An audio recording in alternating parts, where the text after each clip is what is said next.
તો અમદાવાદમાં શિલજની આનંદ નિકેતન સ્કૂલમાં હોબાળો થયો છે। બાળકના ભોજનમાંથી કાચનો ટુકડો નીકળતા વાલીઓએ હોબાળો મચાવ્યો। વાલીઓએ કાચનો ટુકડો રિપોર્ટ માટે માંગ્યો છે। શિક્ષકોએ વાલીઓ સાથે ઉદ્ધતાઈ ભર્યું વર્તન કર્યું છે। રજૂઆત માટે વાલીઓ અને આચાર્ય ગાયબ થઈ ગયા છે। તો વાલીઓ પહોંચ્યા અને આચાર્ય ગાયબ થઈ ગયા। ત્યારે રજૂઆત કરવા માટે વાલીઓ પહોંચ્યા, પરંતુ આચાર્ય ગાયબ થઈ ગયા હતા, કારણ કે આમાં શાળાની ભૂલ છે, એટલા માટે આચાર્ય ગાયબ થઈ ગયા। એનસીઈઆરટીથી અલગ અભ્યાસક્રમ ભણાવાતો હોવાનો પણ આરોપ છે। બિનજરૂરી પુસ્તકો અપાવવાનો પણ વાલીઓનો આક્ષેપ છે। અન્ય ધર્મના પુસ્તકો અપાતા હોવાથી હિન્દુ સંગઠન પહોંચ્યું। ડીઓએ શાળાને શોકોઝ નોટિસ પણ ફટકારી છે। 12 ઓગસ્ટે શાળાના પ્રતિનિધિને હાજર રહેવા આદેશ કરાયો છે। આ મામલે ડીઓ દ્વારા વધુ તપાસ હાથ ધરાશે।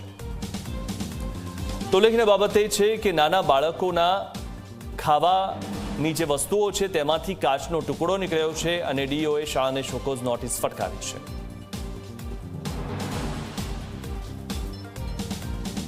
તો આ વિશે વધુ માહિતી મેળવી અમારા સંવાદદાતા અર્પણ કાયદાવાલા પાસેથી, જે સ્કૂલમાંથી લાઈવ અમારી સાથે જોડાયા છે। અર્પણ, જે રીતે આ શાળામાં હોબાળો થયો છે અને સૌથી મહત્વની વાત એ હતી કે બાળકોના ખાવામાં કાચનો ટુકડો નીકળ્યો છે અને શાળાનો આમાં સંપૂર્ણ વાંક છે, ત્યારે જ આચાર્ય સામે નથી આવતા।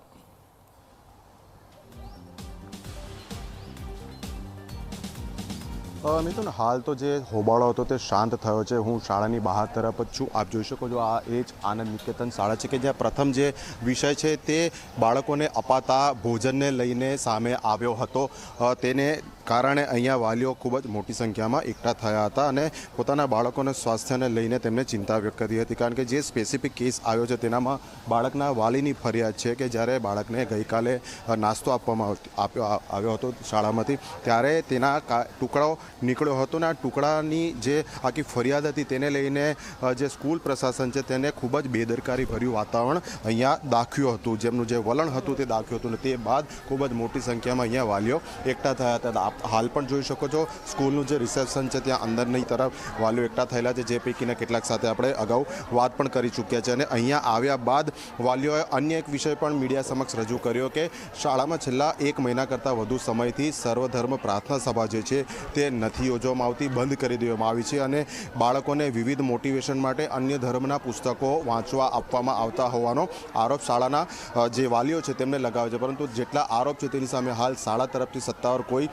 નિવેદન આવ્યું નથી, પરંતુ શાળાના જે વાલીઓ છે તેમને ડીઈઓમાં જે ફરિયાદ કરી હતી તે બાદ ડીઈઓએ શાળાને આવતીકાલે હાજર રહેવાની શોકોઝ નોટિસ ફટકારી છે। તેમના પ્રતિનિધિને હાજર રહેવા આદેશ કર્યો છે। હવે જોવાનું એ રહે છે કે શાળા તરફથી કોણ ત્યાં હાજર રહે છે અને જવાબ શું રજૂ કરે છે, જેના આધારે ડીઈઓ સમગ્ર વિષયમાં આગળ નવો કોઈ નિર્ણય લઈ શકે છે। મિથુન, જી અર્પણ, જે રીતે ત્યાં હાલમાં પણ જે વાલીઓ છે તેઓ શું કહી રહ્યા છે, સૌથી મહત્વની વાત એ છે કે આચાર્ય કેમ સામે ના આવ્યા, એટલે કે શાળાનો વાંક છે એટલા માટે આચાર્ય સામે ના આવ્યા?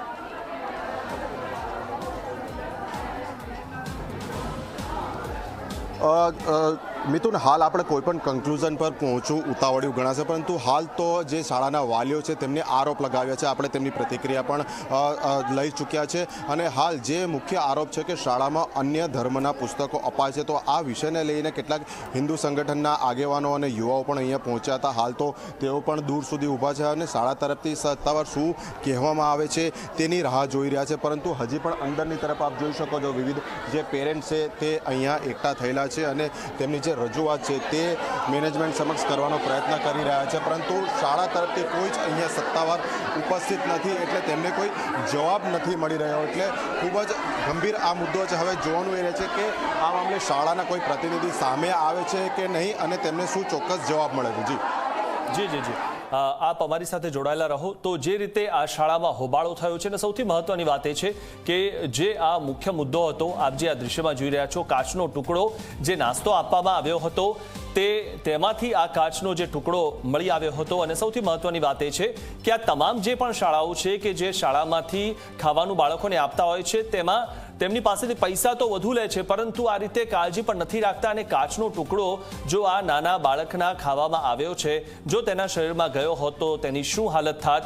સૌથી મહત્વની વાત એ છે કે આ તમામ જે બધી શાળાઓ છે, આનંદ નિકેતનની સાથે સાથે એવી તમામ જે શાળાઓ છે કે જે ફી પણ ઘણી બધી લે છે અને આ રીતે શાળામાં બાળકો પાસેથી પૈસા લઈને તેમને ખાવાનું આપતા હોય છે, ત્યારે તેની ચોકસાઈ નથી રાખતા, તેની ગુણવત્તા પણ નથી રાખતા।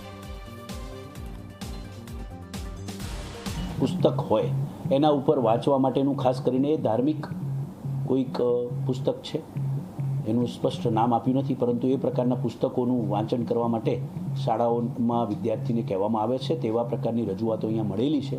હકીકતમાં શિક્ષણ નિરીક્ષકને તપાસના આદેશ આપ્યા છે. તપાસ અહેવાલ આવેથી જ હકીકત માલુમ થશે, પરંતુ હાલ પૂરતું કોઈપણ પ્રકારે કોઈ શાળાઓને સ્પષ્ટ પહેલેથી કહેલું છે કે કોઈપણ વિદ્યાર્થીઓ કે વાલીઓની ધાર્મિક લાગણી ક્યાંય દુભાય નહીં, તે પ્રકારે શાળાઓએ સર્વધર્મ સંભાવથી કાર્ય કરવું જરૂરી છે.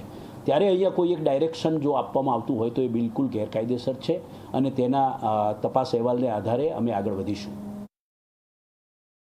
आपकी प्रायोरिटी कि बच्चे को सिर्फ हॉस्पिटल तक लेके जाना, उसके खाने में क्या आया है उससे कोई हमको लेना देना नहीं था और वो चीज हमने मिसप्लेस कर दी. Even though doctor is saying कि वो चीज लेके आओ आप, उससे हमको पता चलेगा कि क्रिस्टल है कि कांच है, तो उसके बाद उसकी एंडोस्कोपी होगी. तो वो चीज आपने फेंक दी या मिसप्लेस कर दी, वो आपकी प्रायोरिटी नहीं थी. Am I correct madam? वो चीज संभालना आपकी प्रायोरिटी नहीं थी और जो आपके दूसरे हाईली एजुकेटेड टीचर ने टच करके देखा उनको पता नहीं चला. एग्जैक्टली आपकी प्रायोरिटी बच्चे को सेव करना थी, पर हॉस्पिटल से बच्चा वापस आया जो डॉक्टर ने बोला, उसके बाद जो स्कूल की रिस्पॉन्सिबिलिटी आती है वो नहीं थी आपकी रिस्पॉन्सिबिलिटी.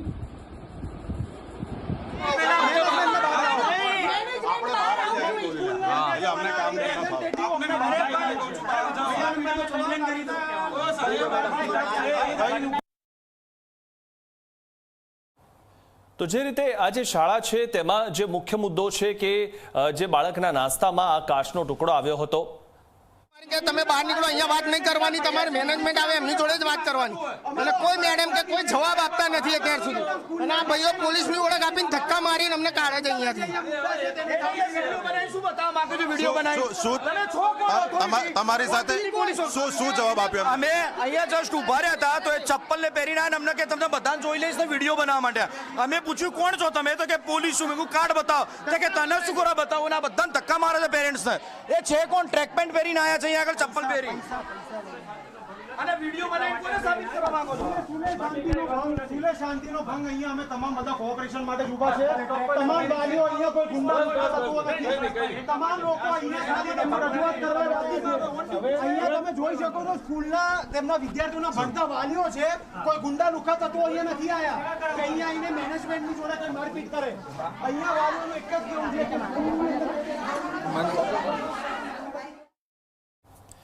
તો આપ જે રીતે આ દ્રશ્યો જોઈ રહ્યા છો, સીધા લાઈવ દ્રશ્યો છે અને શાળામાં વાલીઓને ધમકાવવામાં આવી રહ્યા છે. સૌથી મહત્વની વાત એ છે કે આ શાળા તરફથી વાલીઓને ધમકાવવામાં આવી રહ્યા છે અને વાલીઓ પોતાની રજૂઆત કરવા માટે આવે છે. આ વિશે વધુ માહિતી મેળવી અમારા સંવાદદાતા અર્પણ કાયદાવાલા પાસેથી. અર્પણ, જે રીતે આપણે આ દ્રશ્યમાં જોયું, અહીંયા જે વાલીઓ છે તેમને ધમકાવવામાં આવી રહ્યા છે, એવા કોણ વ્યક્તિઓ છે કે જે વાલીઓને ધમકાવી રહ્યા છે?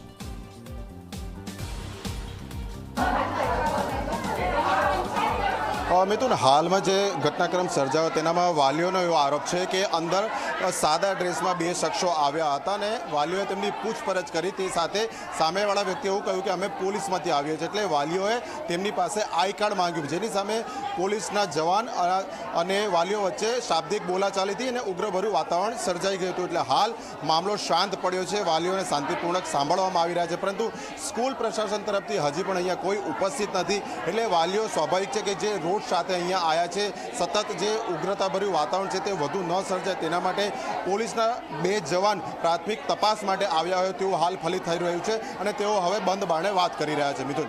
જી અર્પણ, હાલમાં પણ હોબાળો થઈ રહ્યો છે, વાલીઓ હોબાળો કરી રહ્યા છે, તેમની વાતની રજૂઆત કરી રહ્યા છે.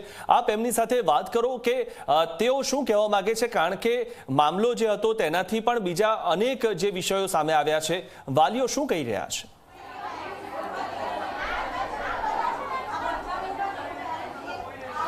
મિથુન, આપણે ફરી એકવાર એ જ વાલીઓ સાથે વાત કરવાનો પ્રયત્ન કરીશું. આપણે અંદરની તરફ હમણાં થોડીક ક્ષણો પહેલાં જ વાલીઓ સાથે વાત કરી. આ એ જ વાલીઓ છે કે જેમની સાથે અંદર બોલાચાલી થવાની વાત હતી. એટલે હજી પણ જે વાલીઓ છે તે અહીંયા એકઠા થયેલા છે. હાલ જે આપણે ફરી વાત કરીએ, અંદર શું જવાબ આપ્યો તમને? અંદર અમને એવું કહેવામાં આવ્યું કે હું ડિસ્ટર્બમાંથી છું, ચપ્પલ પહેરી ટ્રેક પેન્ટ પહેરીને આવ્યા છે, ધક્કા મારીને બહાર કાઢવામાં આવ્યા છે, પેરેન્ટ્સને બી અમને બી. હવે વિશ્વ હિન્દુ પરિષદ તરફથી અમારી અરજી આપવા આવેલા હતા કે અમારો મુદ્દો સાંભળવામાં આવે કે સ્કૂલમાં નમાજ કેમ પઢાવવામાં આવી, તો એ સાંભળવામાં આવ્યો નથી ને એમને કહ્યું ડિસ્ટર્બમાંથી જો અમારો વિડીયો બનાવવામાં આવ્યો અને